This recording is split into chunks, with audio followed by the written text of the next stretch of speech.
The combination of the landscape and studying the natural world just really sort of opened up a lot for me and made me wanting to learn more about everything.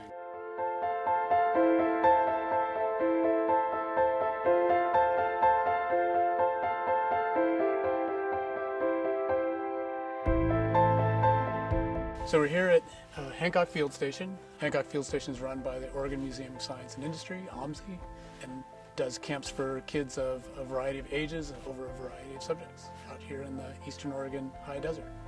I was a camper here from about 1982 to 1985, and this is the first time that I've been back since then, so I'm very excited to look around and see the place again.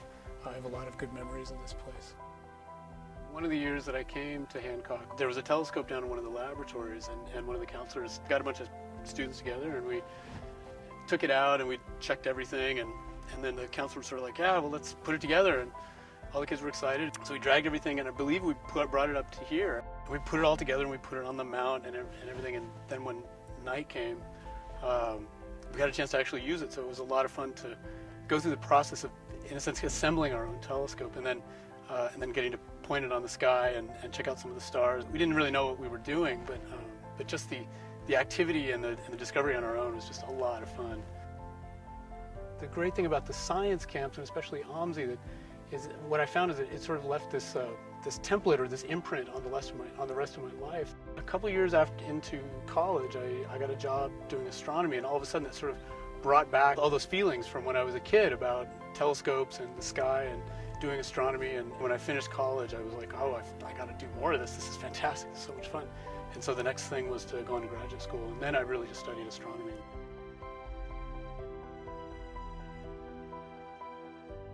Right now I'm working on a NASA project called SOFIA, the Stratospheric Observatory for Infrared Astronomy. And basically we have a 747 aircraft with a 3-meter telescope in the back. The airplane flies at up to 43 to even 45,000 feet. And it's primarily an infrared telescope. And the reason for that is because most of the infrared light waves from the universe are blocked by our atmosphere. So it turns out that infrared light is absorbed mostly by water vapor in our atmosphere. And so observatories on the ground cannot see infrared light very well. So you can fly just above a lot of that water vapor and still be able to see the infrared light from the rest of the universe. I actually proposed to be a guest investigator a few years ago, right when SOFIA first started up, and we studied this object called W40. W40 is a star-forming region in Aquila the Eagle. The Europeans who have been studying this region have called it the dark heart of the eagle, which sounds kind of sinister, but maybe a little too sinister for my taste.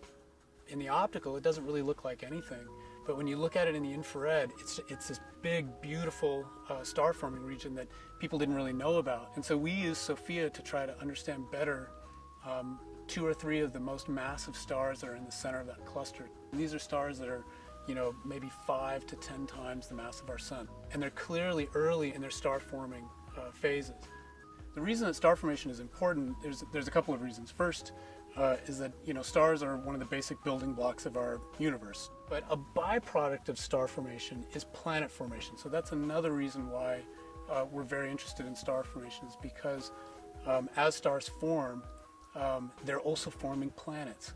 And we want to find out how planets are made, to figure out how we got here and how our planet got here, and how many other planets there might be in the galaxy. And we're just starting to figure out when certain stars in this cluster first began to form, and we're discovering that the formation process may have happened in 2 stages, not just one. So there was one group of stars that was formed, and then nearby another group of stars formed very near after that. And so we're trying to figure out, well, why did that happen? There's a whole story behind each one of these regions, and you kind of get to know them. We all make beautiful pictures of the regions we're working on and put them on our walls. It sort of blows your mind when you first look through a big telescope like we did here at Hancock when I was a kid. It opens your eyes to an aspect of the universe that you just didn't know before. And observing at a new wavelength regime like the infrared or the radio or the X-ray, is very much the same thing. It's like it's total discovery. It's the Wild West. Nobody knows what's there, and you get get to try to figure it out.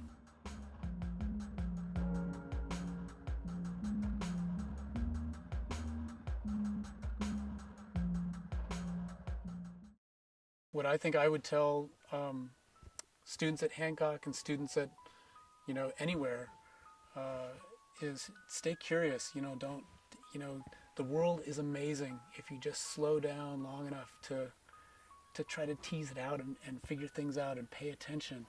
And if you stay true to that curiosity, I really feel like you're rewarded with some amazing experiences. Who knows where you might end up? I mean, for me, it led me kind of to astronomy, to physics and astronomy. To some other kid, it might be, fossils. Some other kid, it might be, sagebrush, or herpetology. There's all it can go so many different ways, and they're all interesting and fun. If you maintain that curiosity.